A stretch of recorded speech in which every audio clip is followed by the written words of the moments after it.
अस्सलाम वालेकुम नाज़रीन, मैं हूं आपकी होस्ट नादिया शेख और इस वक्त मेरे साथ स्टूडियो में मौजूद हैं डॉक्टर जावेद। डॉक्टर जावेद के साथ हम प्रोग्राम लेकर आते हैं हर हफ्ते की शाम को। डायबिटीज़ से मुतालिक डॉक्टर साहब बात करते हैं आपसे। हम वेलकम कहते हैं डॉक्टर साहब को। अस्सलाम वालेकुम डॉक्टर साहब, कैसे हैं? वालेकुम सलाम। आपने कहा था कि हाल नहीं पूछना, मुझे अब ये समझ नहीं आई थी कि आप ऑडियंस का हाल कह रहे थे या अपना हाल कह रहे थे। हाल अच्छा माशाल्लाह, गुड।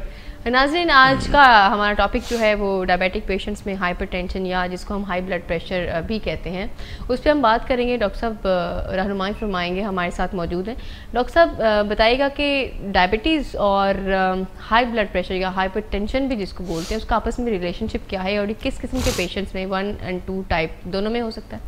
जैसा कि मिस दादिया में पहले भी बताता रहता हूँ कि डायबिटीज़ की ट्रीटमेंट में सिर्फ फिगर्स, शुगर लेवल की फिगर्स कंट्रोल करना सफिशेंट नहीं है। ठीक है। उसके साथ हमें ब्लड प्रेशर का भी ख्याल करना होता है, उसके साथ हमने कोलेस्ट्रॉल का भी ख्याल रखना होता है, और एक आपने टर्म पढ़ी होगी एथेरोस्क्लेरोटिक कार्डियोवास्कुलर डिजीज़, यानी इस डिज़ीज़ का भी ख्याल रखना। तो अल्टीमेट जो एम है वो तो ये है कि आपने हार्ट की जो प्रॉब्लम्स है उनको रोकना है, आपने किडनी प्रॉब्लम्स को रोकना है, आपने माइक्रोवास्कुलर कॉम्प्लिकेशन जो दूसरी है जैसे न्यूरोपैथी है, रेटिनोपैथी है, या मैक्रोवास्कुलर कॉम्प्लिकेशन है जिसमें डायबिटिक फुट आ जाता है और उसमें MI आ जाते हैं, स्ट्रोक आ जाता है, इन सारों को हमने प्रिवेंशन करनी होती है। तो सिर्फ ब्लड शुगर की फिगर न्यूमेरिकल कंट्रोल कर लेने से ये सारा कुछ अचीव नहीं हो सकता। हमें हीमोग्लोबिन A1C पे भी काबू पाना है, हमने ब्लड प्रेशर पे भी काबू पाना है। तो इसको हम कहते हैं ABC ऑफ डायबिटीज़। ये जो one should know the ABC of diabetes, वो हर पेशेंट जो डायबिटीज़ का उसको अपना पता होना चाहिए कि मैंने A1C कितना रखना है, मैंने BP कितना रखना है, मैंने अपना कोलेस्ट्रॉल कितना रखना है। तो इस तरह से जो पेशेंट जो हाइपर डायबिटीज़ के आ रहे होते हैं उनको अपना ब्लड प्रेशर, उनका फिजिशियन को चाहिए कि वो हर विजिट पे चेक करें और फिर उसमें से फिगर आउट करें कि किसको घर में भी चेक करने की ज़रूरत है या नहीं है। ठीक। तो ये है मेन जो इनका आपस में तालमेल है। और कई जगहों पे आपने ये बात सुनी होगी कि डायबिटीज़ और हाइपरटेंशन है, ये एक बहन भाई की तरह है, कोई एक पहले आ जाता है, कभी दूसरा पहले आ जाता है, मतलब ये आपस में लिंक्ड है। ये दोनों चूँकि कार्डियोवास्कुलर के लिए रिस्क फैक्टर्स हैं, तो ये दोनों आपस में लिंक्ड। तो ये दोनों किस्म के टाइप 1 डायबिटिक पेशेंट्स दोनों में होता है, हो सकता है? टाइप 1 में भी और टाइप 2 में भी। ठीक है। टाइप 1 में जो ऑनसेट है वो ज़रा लेट हो सकता है जिस वक्त नेफ्रोपैथी स्टार्ट हो उस वक्त लेट ऑनसेट उसके साथ हो जाए, लेकिन जो टाइप 2 है वो यूजुअली डायग्नोसिस भी वो हाइपरटेंसिव हो सकते हैं। इसकी कॉम्प्लिकेशंस पे हम कुछ बात करेंगे, तो बताइए प्लीज़। मेरे ख्याल कॉम्प्लिकेशन से पहले अगर हम सीक्वेंस में देखें तो पहले हम ब्लड प्रेशर को डिफाइन कर लें। आपने अभी किया तो है? नहीं, मैं फिगर्स में डिफाइन कर लें। ठीक है, ठीक है। Any person with blood pressure of 140/90, 140 और 90, ये दो जो परसिस्टेंट 140 और 90 से रहता है, परसिस्टेंट रहता है 140 और 90 से ऊपर रहता है, उसको हम हाइपरटेंसिव लेबल कर देंगे। सस्टेन, वो इस फिगर के बिग। अब आप पूछेंगे भाई इसको कैसे डायग्नोज करते हैं, ये सस्टेन से मेरी क्या मुराद है? लगी थी, लेकिन अच्छा किया आपने मेरा सवाल बचा लिया। तो उसमें ये है कि जैसे आप एक ऑफिस मेरे में आए हो, आप कहते हो मेरा ब्लड प्रेशर चेक कर ले, मैंने ब्लड प्रेशर चेक किया तो वो आपका आ गया 150/90। ठीक। ऐसा भी हो सकता है कि आप अपनी जॉब में स्ट्रेस में हो और आप स्ट्रेसफुल सिचुएशन में अपनी कोई परेशानी के नतीजे में आप आई हो और कहती हो कि डॉक्टर साहब मेरा BP ज़रा चेक करें, मुझे लगता है मेरा ज़्यादा है। तो वैसे ही वो तो हाई, उस वक्त एलिवेटेड हो सकता है। ऐसा भी हो सकता है कि कोई पेशेंट हेडेक का पेशेंट हो, मिग्रेन हो, और उस दौरान में हॉस्पिटल गया तो उसका BP चेक हुआ और वो BP ज़्यादा हो, तो ये हेडेक इंड्यूस्ड हाइपरटेंशन हो गया। आपने सुना होगा कि हाइपरटेंशन से हेडेक होती है, यानी हाइपरटेंशन हो तो सर दर्द होती है, आपने सुना होगा ना? जी जी। तो ऐसा भी आप आज पहली दफ़ा सुन रही होंगी कि सर दर्द भी हो तो भी उससे BP हाई होता है, यानी हेडेक इंड्यूस्ड हाइपरटेंशन। और खाने पीने का भी अगर हम ख्याल नहीं रखें, अगर हम कुछ ऐसी चीजें खा लें, नमक खाया हो, या उस दिन आपकी इनएक्टिविटी पीरियड बहुत ज़्यादा हो, या आप वैसे ही बस उदास हो उस दिन। ओहो, आपको पता है उदास का भी मौसम उदासी का ही, आजकल सर्दी है तो ऐसा भी हो सकता है। तो इस सारी एलिमेंट्स को जब हम देख लेते हैं और इनको नलीफाई कर लेते हैं और फिर एक रिलैक्स स्टेट में जब पेशेंट जब स्ट्रेस फ्री होता है उस वक्त हम BP चेक करते हैं और वो परसिस्टेंटली 140 और 90 से ज़्यादा होता है तो फिर हम उसको हाइपरटेंशन लेबल कर देते हैं। कई मरीज़ उसमें से ऐसे भी होते हैं जिनको वाइट कोट हाइपरटेंशन होता है। यानी ये क्या होता है वाइट कोट हाइपरटेंशन? इसका मतलब हम ये लेते हैं कि ऐसे पेशेंट जो हॉस्पिटल सेटिंग्स में जिनका बीपी हाई होता है जी, यानी हॉस्पिटल में आए हैं, हॉस्पिटल के अंदर उनको डॉक्टर्स का एक फोबिया होता है कि पता नहीं डॉक्टर क्या डायग्नोज कर ले, और फिर पेशेंट्स को देख के और हॉस्पिटल का एनवायरनमेंट भी कुछ इस तरह का एनवायरनमेंट देख के रिसेप्शन वालों के साथ कुछ उलझ के ये सारी बातें हो गई। लेकिन ये एक अलग बात है, बट अंदर एक फियर होता है कि कोई डॉक्टर को मैं दिखाने जा रहा हूँ, क्या पता क्या डायग्नोज हो जाए। जी जी बिल्कुल, प्रेशर तो होता है। ये जो वाइट कोट हाइपरटेंशन ये उसके लिए यूज होता है। तो ऐसे लोगों को फिर ब्लड प्रेशर हम घर पे भी चेक करवाते हैं। एक घर पे चेक करने का एक और डायग्नोस्टिक तरीका ये है कि हम उनको एम्बुलेटरी ब्लड प्रेशर मॉनिटरिंग करा लें। एम्बुलेटरी ब्लड प्रेशर मॉनिटरिंग के लिए एक डिवाइस होती है कि वो सांस ही लगा देते हैं और पेशेंट वो सांस लेके घर चला जाता है, 24 घंटे की उसकी रीडिंग्स रिकॉर्ड हो जाती है, उसमें से हम देख लेते हैं उसकी क्या फ्लक्चुएशंस आती हैं, तो उसकी बेस पे हम डायग्नोसिस बना लेते हैं। ठीक है, तो ambulatory blood pressure monitoring, home based blood pressure monitoring, वैसे वाली रिलैक्स फेज में ब्लड प्रेशर मॉनिटरिंग, जब भी पेशेंट ऑफिस में जब आए अपना ब्लड प्रेशर चेक करवाए तो उसके लिए ज़रूरी है कि वो यूरिन पास करके आया और नंबर 1, नंबर 2 रिलैक्स अपने 5 मिनट पहले बैठे और फिर बीपी चेक करवाए। आपने देखा होगा लोगों को ब्लड प्रेशर चेक कराने का ज़्यादा तरीकाकार ये है कि किसी भी एमरजेंसी हॉस्पिटल की के आगे अपनी गाड़ी खड़ी करेंगे, वहाँ पे गार्ड के साथ, गार्ड उनको रोक रहा होगा कि अपनी गाड़ी यहाँ नहीं खड़ी करनी और वो वहीं खड़ी करेंगे ऐसी की तैसी, तेरी मैं जाके खड़ी करके जा रहा हूँ। अच्छा, गुस्सा करते करते अंदर जाएंगे, डॉक्टर साहब किधर बैठे हैं, एमरजेंसी किधर है। अब वो जल्दी से रिसेप्शन वाले कहिए इधर है, समझोगे ब्लड प्रेशर, अंदर जाके बीपी, ये मेरा बीपी चेक, अंदर जाते जाते तो वैसे आगे से जो है नर्स भी उसी तमीज से बीपी चेक करती है और वो बाहर आ जाता है कि मेरा बीपी हाई हो रहता है। तो ये जो है ये स्टैंडर्ड तरीका नहीं है ब्लड प्रेशर चेक करवाने का। वैसे तो मैं समझता हूँ ये स्टैंडर्ड ही नहीं है कि आप किसी के साथ जो है वो अपना ज़रा ऊंची आवाज़ में भी बोलें।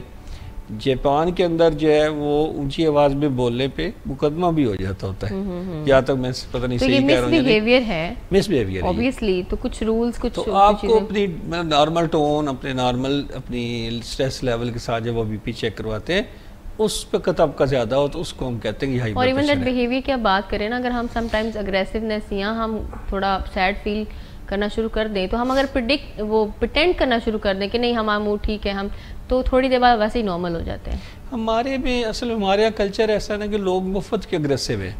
फॉर एग्जाम्पल आप किसी को मेडिसिन देते हैं, और कुछ मिलता नहीं ना, क्या नहीं मिलता, और कुछ मिलता नहीं ना, मुफ्त तो वो अग्रेसिव हाँ मुफ्त भी शायद मिलता है। अच्छा, ऐसी बात है कि अगर आप किसी को एडवाइस देते हैं कि अच्छा आप ये ट्रीटमेंट शुरू करें, उसमें इंसुलिन भी शामिल होती है से जी, तो 3rd डे पे आपने कहा पेशेंट को कि अपनी ब्लड शुगर मॉनिटरिंग लेके आए, तो वो 3rd डे में आके ऐसे नहीं कहेंगे कि सर अभी ये शुगर लेवल इतने आ रहे हैं।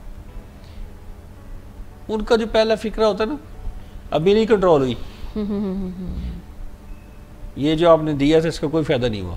ओहो, आप फिर जब हम उसको सारा रेक्टिफाई करते हैं तो पता लगता है कि पहले अगर 500 ब्लड शुगर आ रही थी तो अब वो 300 में आनी शुरू हो गई है, और 300 रह रही तो 200 में आनी शुरू हो गई है, से वो नीचे आ गई है। एक ये भी हो सकता है और एक ये भी होता है कि आप उस पेशेंट ने पहले कभी चेक ही ना की हो, जब वो डॉक्टर के पास आता है, डॉक्टर उसको जब उसकी ब्लड शुगर मॉनिटरिंग एडवाइस करते हैं तो वो 2-3 दिन जब वो रिकॉर्ड बनाना शुरू करता है उससे पता लगता है ना कि उसकी फास्टिंग कितनी है, उसकी खाने के 2 घंटे बाद शुगर लेवल कितने हैं, उसके रात को सोते हुए कितने हैं। तो वो जो फ्रीक्वेंटली ब्लड शुगर मॉनिटरिंग शुरू करता है उससे अंदाजा होता है ये तो हाई हो गई है। फिर वो पहली बार ये करता है कि अब तो पहले से ज़्यादा हाई हो गई है, कंपेयर जैसे पहले तो बहुत बेहतर थी ना। तो कहने का मतलब ये है कि हमारे रवैये बहुत चेंज होने की ज़रूरत है, हमारे अंदर टॉलरेंस लाने की ज़रूरत है, हमारे पेशेंट्स में भी और डॉक्टर्स में भी, दोनों में मैं कह रहा हूँ। मैं ये नहीं कह रहा कि सिर्फ पेशेंट्स, डॉक्टर्स में भी कह रहा हूँ। डॉक्टर्स के बिहेवियर भी अच्छे होने चाहिए, डॉक्टर्स को अपने क्लाइंट को, अपने पेशेंट को मुतमईन करके भेजना चाहिए, इसकी बात हमसे सुनी, गैप जो है इसको ख़त्म किया जा सके। मैं इसके बारे में हमेशा कहता हूँ कि डॉक्टर्स और पेशेंट के दरमियान मुकालमा उस वक्त तक जारी रहना चाहिए जब तक ये तय ना हो जाए कि ये गोल किसका है। यानी ब्लड शुगर मॉनिटरिंग किसने करनी है, मेडिसिन किसने एडजस्ट करनी है, डाइट किसने एडजस्ट करनी है, वॉक किसने करनी है। हाँ, मतलब ये काम डिसाइड हो जाए ना, जब तक गोल सेटिंग ना हो जाए तो मुकालमा जारी रहना चाहिए। डॉक्टर तो एक लीडर की सीट पे होता है ना, वो तो लीड कर रहा होता है, उसको मैनेज तो उसने खुद करना है पेशेंट ने। अब अगर डॉक्टर ऐसे करेंगे कि आपका पेशेंट वहाँ गया है और उसने अपना नुस्खा पुराना दिखाया और नया दिखाया और डॉक्टर साहब ने यूँ करके दोनों नुस्खे देखे हैं और फिर नुस्खा लिख के उससे कहा कि भाई आप जाएँ, अब अगले पेशेंट की बारी है, और वो बेचारा मुंह में अभी 2 बातें लेके बैठा हुआ पेशेंट, वो कह रहा है मेरे पाँव जल रहे हैं, इस तरह की बात करना चाह रहे डिस्कशन, तो ये एटीट्यूड भी बहर हाल ठीक नहीं है। राइट। दोनों साइडों पे इश्यूज हैं, दोनों साइडों पे टॉलरेंस को बहुत बेहतर करने की ज़रूरत है। ये तो एक बिहेवियरल इशू आपने डिस्कस किया ना कि अगर एक हाई ब्लड प्रेशर पेशेंट है और वो अपना ब्लड प्रेशर चेक करवाए ऑलरेडी तो है। मेरा जो बात असल में अब दोबारा कमिंग टू द पॉइंट ये है कि जब आप ब्लड प्रेशर चेक करवाने जाते हैं तो आप उसका स्ट्रेस फ्री हो, तो जो ब्लड प्रेशर आप चेक करवाएंगे अगर वो 140 और 90 से ज़्यादा रहता है और 2-3 रीडिंग्स ऐसी आ जाती हैं तो इसका मतलब है कि आपको हाइपरटेंशन है जी। उसकी बहुत शुक्रिया डॉक्टर साहब। नेक्स्ट क्वेश्चन मेरा, आप जैसे वो बिहेवियरल इश्यूज पे हम बहुत बात कर लेते दरमियान में है जी जी, नॉन इश्यूज नहीं है वो भी इश्यूज अलग, वो भी इशू है, वो कहीं ना कहीं से तो इश्यूज है ही ना, definitely link to hypertension and chronic diseases जी। तो सर कॉम्प्लिकेशंस पे आपने कहा कि पहले मैं इसकी डेफिनेशन अच्छी तरह से बता दूं, तो आप इसकी कॉम्प्लिकेशंस के बारे में बात करें। हाइपरटेंशन इफ नॉट ट्रीटेड उसकी बात कर रहा हूँ। अच्छा हाँ, ट्रीटमेंट पे भी बड़ी एक अच्छी बात मैं वो शेयर कर लेता हूँ, वो ये कि 50% of the patients don't know they have hypertension. Okay. Out of all hypertension 50% don't know they have hypertension. ये आप डायबिटिक्स में बात कर रहे हैं? मैं ओवरऑल बात कर रहा हूँ, अब हाइपरटेंशन बात कर। अच्छा 50% who know that they are hypertensive, उनमें से 50% they get treatment। ठीक। इसकी वजह क्या, उनको पता कैसे नहीं चलता, क्यों? 50% को तो पता ही नहीं होता ना कि वो हाइपरटेंसिव है, वो तो कोई कॉम्प्लिकेशन हो तो पता लगता है कि अच्छा जी ब्लड प्रेशर भी था पीछे। अच्छा। तो 50% तो डायग्नोज ही नहीं हुए ना, हाइपरटेंसिव थे बट डायग्नोज नहीं थे। जो 50% डायग्नोज हो गए उनमें से ओनली 50% ट्रीटमेंट लेते हैं, बाकी इग्नोर कर देते हैं, बाकी के 50% कहते नहीं मेरा एवं कदी कदी हो जाता, बीवी नाल झगड़ा है तो 2 हो गया वगैरह। तो वो या मेरा जी ब्लड प्रेशर इतना ज़्यादा नहीं है, मैं बस परहेज कर लेता हूँ, वॉक कर लेता हूँ, तो बस मैं थोड़ी सी डायबिटीज़ है जैसे मुझे थोड़ा सा ब्लड प्रेशर वाली बात है। अच्छा वो जो 50% ट्रीटमेंट लेते हैं उनमें से सिर्फ 50% वो जो मॉनिटर भी करते हैं बीपी को यानी कि वो एक पैरामिड जो है वो तंग होती जा रही है ऊपर से नीचे। 50% वो है जो मॉनिटरिंग करते हैं और वो 50% टोटल जो ट्रीटमेंट लेते हैं वो भी सही नहीं लेते। उनमें से ओनली 50% ऐसे हैं जो टारगेट अचीव करते हैं। ओहो, ये तो कोई मतलब बड़ा मिनिमल सा तो कोई लेस देन 10% वो लोग होते हैं जो टारगेट ब्लड प्रेशर अपना ले आते हैं, जो कि बहुत ज्यादा कॉन्शियस और रूटीन को फॉलो करने वाले। यदि ब्लड प्रेशर का डायग्नोसिस नंबर 1 इम्पॉर्टेंट हो गया, नंबर 2 उसकी ट्रीटमेंट लेना इम्पॉर्टेंट है। अब यहाँ बात ख़त्म नहीं हुई, जब हमने ट्रीटमेंट लिए तो उसका आउटकम भी तो होना चाहिए ना। तो आप घर जाते हैं, ब्लड प्रेशर डेली अपना चेक करते हैं, आप एक बीपी एपेडिस घर पे रख लेते हैं, डिजिटल भी मिल जाते हैं, आपके दूसरे बीपी एपेडिस भी मिल जाते हैं, तो सीखना भी कोई मुश्किल काम नहीं है। अगर आप किसी भी डिस्पेंसर किसी भी नर्स के पास जाके 2-4 दिन रिक्वेस्ट करें तो आपको वो सिखा सकते हैं कि बीपी कैसे चेक करना है। Even you can request your family doctor as well. तो वहाँ से बीपी सीखना कौन सा इतना बड़ा कमाल है, आप सीखा जा सकता है। तो घर में आप अपना बीपी चेक करें, देखें कि जो ट्रीटमेंट मुझे दी गई है उससे मेरा बीपी टारगेट पे आ गया या नहीं, ठीक, ये इम्पॉर्टेंट है। अब ये सब सारा करते हैं तो फिर कॉम्प्लिकेशन नहीं होती। तो मैंने जो लफ्ज़ यूज़ किया है कि hypertension if not treated and if treated, तो नॉट ट्रीटेड जो लोग हैं उनमें जो कॉम्प्लिकेशंस आ सकती हैं वो एक तो CNS की कॉम्प्लिकेशंस हैं, उनके दिमाग पे क्या असर पड़ सकता है, उनके ब्रेन में 4 किस्म की कॉम्प्लिकेशंस आ सकती हैं। हेमरेज हो सकता है, ब्रेन हेमरेज जिसको कहते हैं, खून की नाली वहाँ ब्लॉक हो सकती है, उसको हम इन्फेक्शन कहते हैं। एक कंडीशन होती है उसको हम सब रिकनाइड हेमरेज कहते हैं, उसमें एक नाली खून की रप्चर हो जाती है लेकिन वो डिफरेंट एरियाज़ पे रप्चर होती है, तो उसको कई दफ़ा सर्जिकली भी इवैक्यूएट करना पड़ता है। तो 4th कोई माइनर आर्टरी वहाँ पे ब्रेन की ब्लॉक हो सकती है, उसको हम लेकुनर इन्फार्क्ट कहते हैं, उससे छोटा सा ब्रेन कैरियर डैमेज हो सकता है। और माइक्रोवास्कुलर एरियाज जब बार बार वहाँ कॉम्प्लिकेशंस आती हैं, ब्लॉकेज आती है, तो वो फिर इंसान माइक्रोवास्कुलर इन्फार्क्ट्स का शिकार होता है, फिर अल्टीमेटली डिमेंशिया का शिकार होता है। ये उससे कोई और नई बीमारी? डिमेंशिया का मतलब ये कि आपको भूलने की बीमारी होनी शुरू हो गई। ज़्यादा बोलते हैं भूलना शुरू हो जाते हैं, मतलब ये कि मेमोरी लॉस होना शुरू हो जाता है। तो अब आप देखिए कि ये ब्रेन के ऊपर कॉम्प्लिकेशन है, सिर्फ मैंने ब्रेन की जो बात की है। राइट। फिर hypertensive patient they are at risk of developing myocardial infarction, उनको हार्ट फेलियर होने का चांस बहुत ज़्यादा है। Hypertensive patients have risk of developing renal disease, जो किडनी की डिजीज है, जो किडनी फेलियर आप जो बता रहे हैं, हाइपरटेंशन की।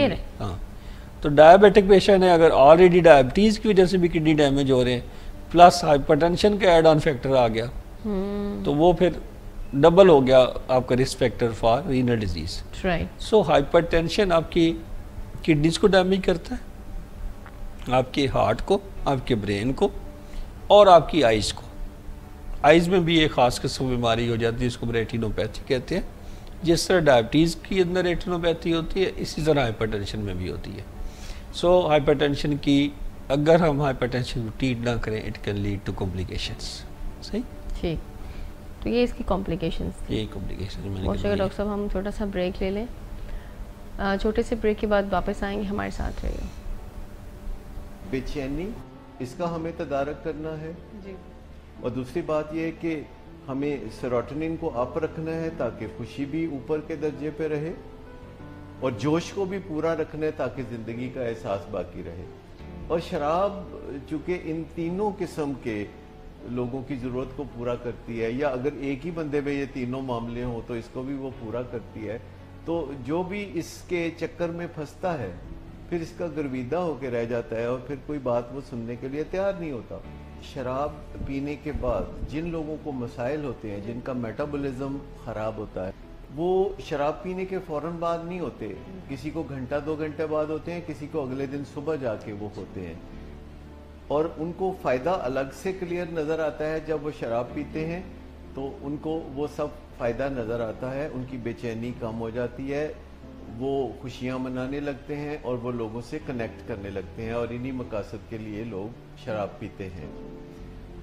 लेकिन कुछ घंटों के बाद उनके अंदर कुछ मनफी हालात पैदा होने शुरू हो जाते हैं। कुछ टॉक्सिन्स हैं जो कि उनके खून में सर्कुलेट करती हैं, और उससे उनको एक कोफ्त की सी कैफियत होती है। और इस कोफ्त की कैफियत को ठीक करने के लिए फिर जो करीब तरीन हल होता है वो मज़ीद शराब का इस्तेमाल है। बेचैनी, इसका हमें तदारक करना है जी। और दूसरी बात यह है कि हमें सेरोटोनिन को अप रखना है ताकि खुशी भी ऊपर के दर्जे पे रहे, और जोश को भी पूरा रखना है ताकि ज़िंदगी का एहसास बाकी रहे। और शराब चूँकि इन तीनों किस्म के लोगों की ज़रूरत को पूरा करती है, या अगर एक ही बंदे में ये तीनों मामले हों तो इसको भी वो पूरा करती है, तो जो भी इसके चक्कर में फंसता है फिर इसका गर्विदा होकर रह जाता है, और फिर कोई बात वो सुनने के लिए तैयार नहीं होता। शराब पीने के बाद जिन लोगों को मसाइल होते हैं, जिनका मेटाबॉलिज्म ख़राब होता है, वो शराब पीने के फ़ौरन बाद नहीं होते, किसी को घंटा 2 घंटे बाद होते हैं, किसी को अगले दिन सुबह जाके वो होते हैं। और उनको फ़ायदा अलग से क्लियर नज़र आता है जब वो शराब पीते हैं, तो उनको वो सब फ़ायदा नज़र आता है, उनकी बेचैनी कम हो जाती है, वो खुशियाँ मनाने लगते हैं और वो लोगों से कनेक्ट करने लगते हैं, और इन्हीं मकासद के लिए लोग शराब पीते हैं। लेकिन कुछ घंटों के बाद उनके अंदर कुछ मनफी हालात पैदा होने शुरू हो जाते हैं। कुछ टॉक्सिन्स हैं जो कि उनके खून में सर्कुलेट करती हैं, और उससे उनको एक कोफ्त की सी कैफियत होती है। और इस कोफ्त की कैफियत को ठीक करने के लिए फिर जो करीब तरीन हल होता है वो मज़ीद शराब का इस्तेमाल है। वेलकम बैक नाज़रीन, डॉक्टर साहब हमारे साथ मौजूद हैं। डॉक्टर साहब, आपसे एक आखिरी सवाल मैंने जो रह गया पूछने वाला, आपको भी जल्दी है, आप माशाल्लाह बहुत मसरूफ़ शख्सियत हैं, तो आपकी मसरूफियत को नज़र में रखते हुए एक आखिरी सवाल का जवाब दे दीजिए कि ट्रीटमेंट गोल्स क्या हैं हाइपरटेंशन के, डायबिटिक्स के अंदर? बहुत सारी जो ऑर्गेनाइजेशंस इसके ऊपर उनको कंसेंसस है कि ब्लड प्रेशर लेवल 130/80 तक होना चाहिए, यानी जब आप ट्रीटमेंट ले रहे हैं तो ट्रीटमेंट के साथ ब्लड प्रेशर 130/80 से कम होना चाहिए। कुछ ऑर्गेनाइजेशंस 140 और 80 भी रिकमेंड करती हैं, मोस्टली का एग्रीड है कि 130 और 80 तक होना चाहिए। वो तो उनकी अपनी जिस तरह के इन्वायरमेंटल इंडिविजुअल हैं। इसके बाद ये कि आपने इंडिविजुअल गोल्स भी कर लेने होते हैं, जैसे हम ब्लड शुगर में इंडिविजुअल गोल्स करते हैं। इसी तरह कुछ लोग हैं वो 110/80 पे कंफर्टेबल रहते हैं, कुछ लोग 110/80 पे अनकंफर्टेबल होते हैं। तो आपने कंफर्ट ऑफ द पेशेंट के हिसाब से भी गोल्स को डिसाइड करना होता है। प्लस ये जो किडनी डिसीज़ के पेशेंट्स होते हैं या जिनमें कोई कार्डियोवास्कुलर डिजीज़ रिस्क फैक्टर्स होते हैं, जैसे हाइपरलिपिडेमिया है, जैसे कोई पेशेंट स्मोकिंग करता है, और जैसे किसी में स्ट्रॉन्ग फैमिली हिस्ट्री होती है इस्कीमिक हार्ट डिजीज़ की, ऐसे में टारगेट्स लोअर तक होना चाहिए, 130/80 होना चाहिए। जो दूसरे अफराद हैं उनमें हम 140/90 से कम का भी टारगेट रख सकते हैं। ठीक है, तो ये फैक्टर्स आपने उस हिसाब से देखने होते हैं जो जब आप उसका टारगेट डिसाइड करते हैं पेशेंट का। अब ये टारगेट्स कैसे अचीव किए जाते हैं? लाइफस्टाइल चेंजेस सबसे पहले पेशेंट के लिए इंपॉर्टेंट है, again in diabetes and in hypertension as well. Lifestyle changes में क्या करना है? सिगरेट नोशी आपने बंद करनी है, बिकॉज आपके ऐसी मेडिसिन भी आप ले रहे होते हैं ब्लड प्रेशर में जो आपकी खून की नालियों को तंग करती हैं। और प्लस हाइपरटेंशन इटसेल्फ आपकी डायबिटिक फुट डिजीज़ के लिए रिस्क फैक्टर आ जाता है या हार्ट डिजीज़ के लिए। तो अगर आप स्मोकिंग भी करते रहेंगे तो वो भी उसमें ऐड ऑन हो जाएगा रिस्क फैक्टर्स में। तो आपने अपने रिस्क को तो कम करना है ना ओवरऑल। तो स्मोकिंग को आपने क्विट करना होता है, कम नहीं करना, क्विट करना है। उसके लिए अगर आपको प्रोफेशनल हेल्प चाहिए तो वो उस हिसाब से आप प्रोफेशनल हेल्प भी ले सकते हैं।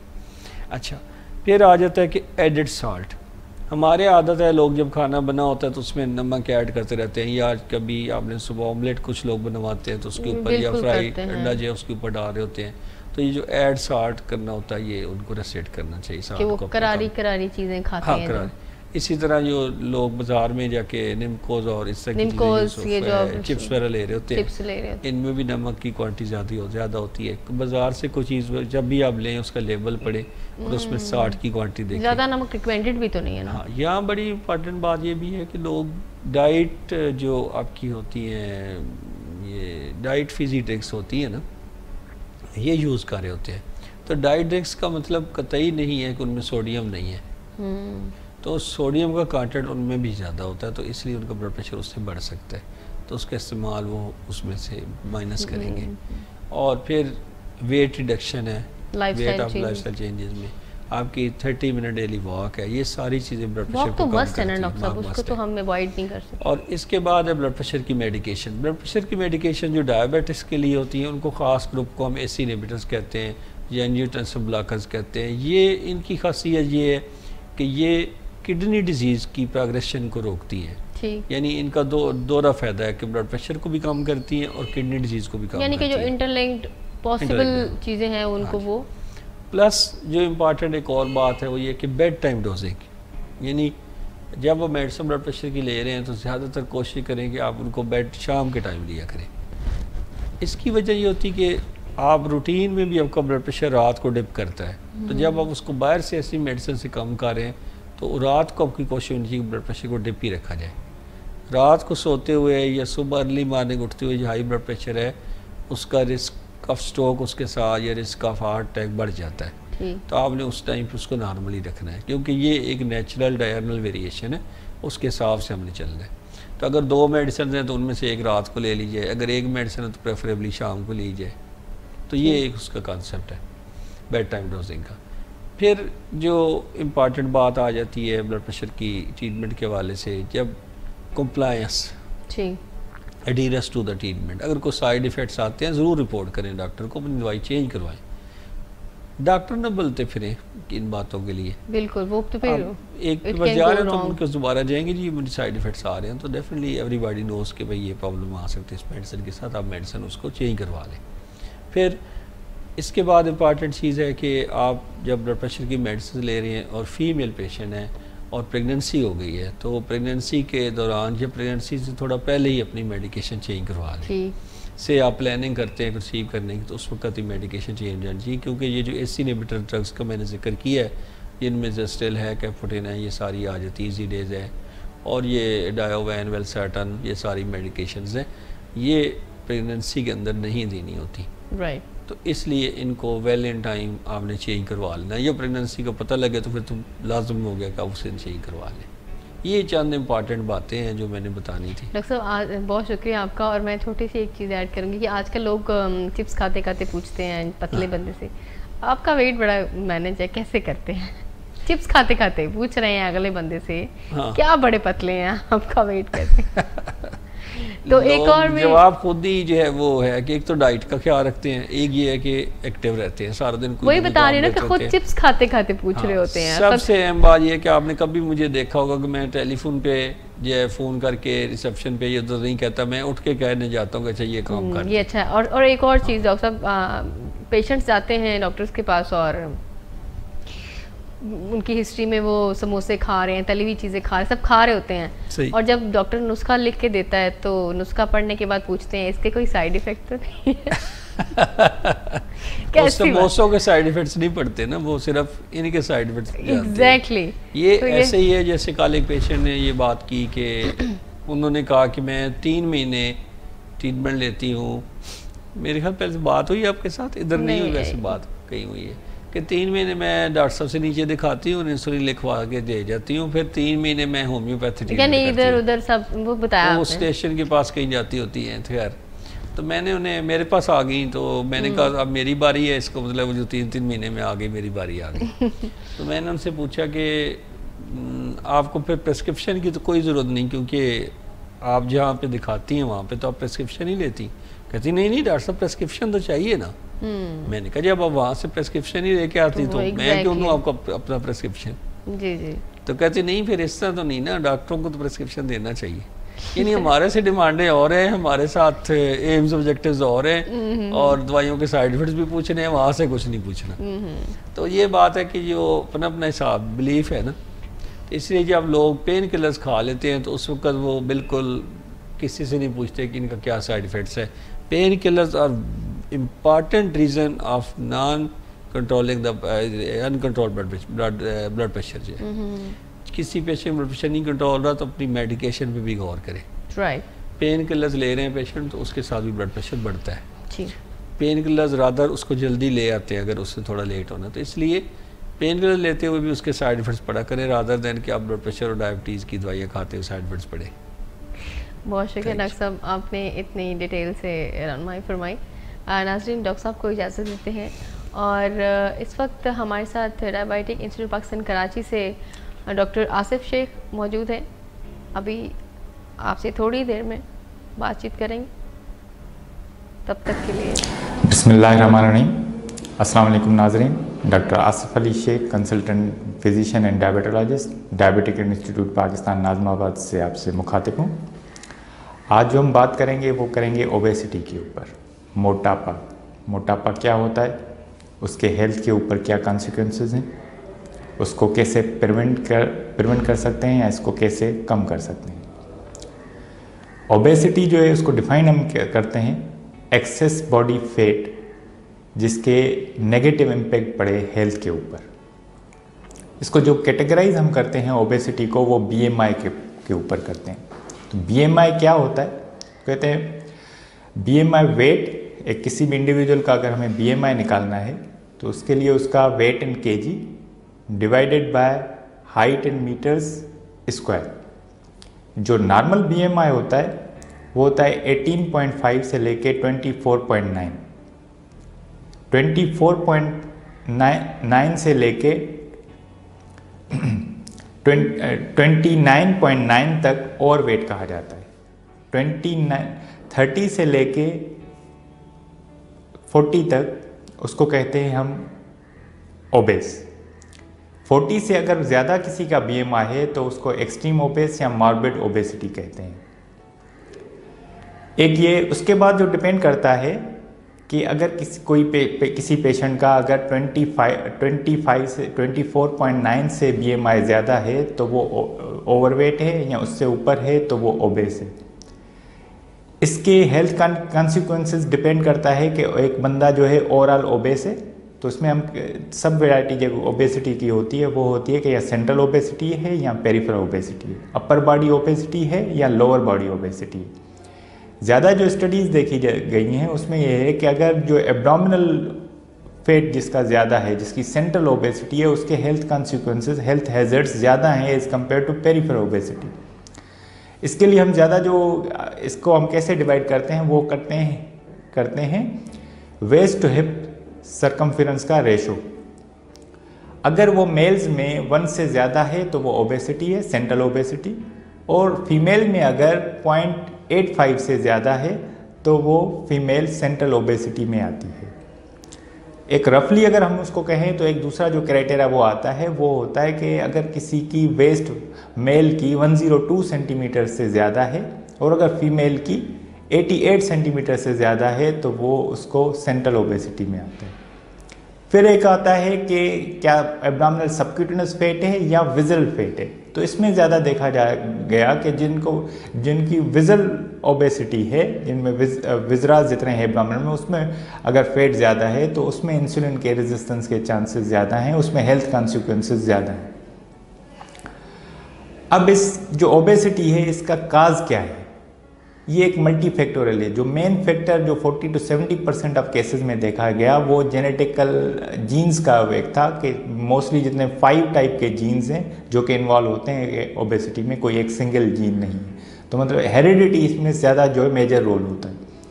दूसरा जो फैक्टर एनवायरमेंटल फैक्टर्स जिसमें ओबेसिटी में आते हैं वो उसमें होते हैं कि eating behaviour person to person कैसा है। अगर एक पेशेंट, एक कोई भी पर्सन है जिसके ईटिंग बिहेवियर ज़्यादा है, ज़्यादा एक्सेस खाता है, जिसकी उसकी कैलोरिक रिक्वायरमेंट एक है और उससे एक्सेस कैलोरीज लेता है तो उसमें ओबेसिटी देखी है।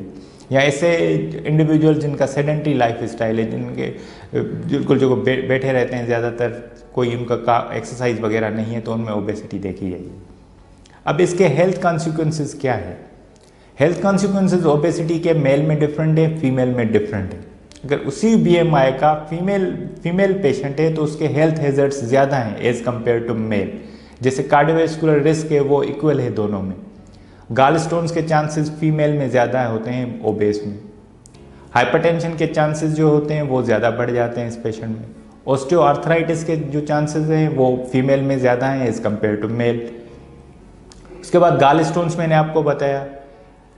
डायबिटीज़ मेलाइटिस टाइप 2 का रिस्क जो होता है वो ज़्यादा बढ़ जाता है फीमेल में एज़ कम्पेयर टू मेल। उसी BMI का अगर फीमेल होगी तो उसमें ज़्यादा चांसेस होंगे आपके डायबिटीज़ टाइप 2 के। जैसे ही वेट बढ़ेगा उसकी इंसुलिन रेजिस्टेंस बढ़ेगी तो टाइप 2 के चांसेस ज़्यादा होते हैं। सिर्फ ये डिजीज़ नहीं, इसके अलावा कुछ कैंसर्स हैं जिनका रिस्क ओबेसिटी के साथ बढ़ जाता है, जिसमें कोलन हो गया, एंडोमेट्रियम है, इनके चांसेस जो है रिस्क बढ़ जाता है। कोरोनरी आर्टरी डिजीज़ है, इनका रिस्क बढ़ जाता है। अब इसको हम ट्रीट कैसे करते हैं? इसको हम सिर्फ डाइट से, अगर डाइट से केयर करें तो इतने अच्छे रिजल्ट्स हमें नहीं मिले। तो पहला स्टेप जो होता है वो तो डेफिनेटली डाइट केयर होता है कि इनमें हम रिकमेंड करते हैं लो कैलोरिक डाइट। जो इनिशिएट हम करते हैं पेशेंट से कि जो नॉर्मल उनकी कैलोरिक रिक्वायरमेंट है उससे 600 कैलोरीज जो है हम उनको कम दें। फिर उसमें जो फूड्स ज़्यादातर हम अवॉइड करते हैं वो फैटी मील्स, जिनकी कैलोरिक ज़्यादा हाई कैलोरिक डाइट्स होती हैं, वो रिफाइंड जो हैं शुगर्स हम उनको मना करते हैं। एडेड शुगर्स हमें नहीं देनी चाहिए। तो जो नॉर्मल उसकी रिक्वायरमेंट होती है कैलोरिक की, उससे हमें कम कैलोरीज होती है, लो कैलोरिक डाइट हम इनको रिकमेंड करते हैं। फिर जो सेकंड स्टेप हमारे पास आता है वो होता है एक्सरसाइज का। तो डेली एक्सरसाइज उनको मेंटेन, एक तो वेट लॉस करना, फिर उसको मेंटेन करना। उसमें सिर्फ इंडिविजुअल डाइट पे हमें अच्छे रिजल्ट्स नहीं मिलते, तो उसमें हमें जो सेकंड स्टेप आता है वो एक्सरसाइज। डेली एक्सरसाइज उसमें ज़रूरी है, at least half hour moderate exercise इसमें रिकमेंडेशंस हैं। फिर उसके बाद थर्ड स्टेप जो हम आता है वो आता है हमारे पास ड्रग्स का। मेडिकल ऑप्शन भी है, उसके बाद सर्जिकल ऑप्शन भी आता है। जो ड्रग्स हमारे पास आती हैं वो किन में रिकमेंडेड है? ऐसा कोई भी इंडिविजुअल जिनका BMI मोर देन 30 है, या वो इंडिविजुअल्स जिनका BMI मोर देन 27 है मगर उनको कोई कॉम्प्लिकेशंस हैं, ओबेसिटी रिलेटेड कोई कॉम्प्लिकेशंस हैं, तो उसमें ड्रग थेरेपी रिकमेंडेड है। मगर उससे पहले रूल ये है कि उन्होंने डाइट केयर और एक्सरसाइज पे at least last 6 months diet care और एक्सरसाइज की हो और एटलीस्ट 5% वेट लॉस किया हो। उनमें रिकमेंडेशंस हैं कि ड्रग की। अगर ऐसे नहीं है तो फिर इतनी अच्छी ड्रग्स के रिजल्ट्स हमें नहीं मिले। ड्रग्स दो तरह की होती हैं, जो कि एक तो एपेटाइट को रिड्यूस करती हैं और दूसरी जो कि इंटेस्टाइन को से लिपिड्स वगैरह की एब्जॉर्प्शन कम करती हैं। उसके हवाले से जो आजकल नई एक FDA ने रिकमेंड की है, जो कि एक एंटी डायबिटिक मेडिकेशन है, इंक्रेटिन इफेक्ट जो होता है उसको थोड़ी आगमेंट करती है, उससे वेट लॉस के अच्छे रिजल्ट्स हमें मिले हैं। मगर उनमें जिनमें डाइट और उसके साथ एक्सरसाइज लास्ट 6 मंथ से चल रही हो और 5% वेट रिडक्शन हो, तो उसमें हम ये दे सकते हैं। उसके बाद अगर एक पेशेंट है जिसका BMI मोर देन 40 है, मॉर्बिड ओबेस है, और या उनका 35 से ज़्यादा है BMI और उनको कोई ओबेसिटी रिलेटेड कॉम्प्लिकेशंस है, तो उसमें सर्जरी की इंडिकेशन हम सर्जन्स को रेफ़र करते हैं, जिसमें जो मोस्ट कॉमन सर्जरी हमारे पास आती है, डिफरेंट 3 तरह की सर्जरीज होती हैं जो कॉमन है, वो बेराटिक सर्जरी है। इसके अलावा जो होती है स्लीव गैस्ट्रिक्टोमी वगैरह जो होती है। आज के लिए इतना ही, नेक्स्ट थर्सडे इंशाल्लाह फिर मुलाकात होगी। Thank you.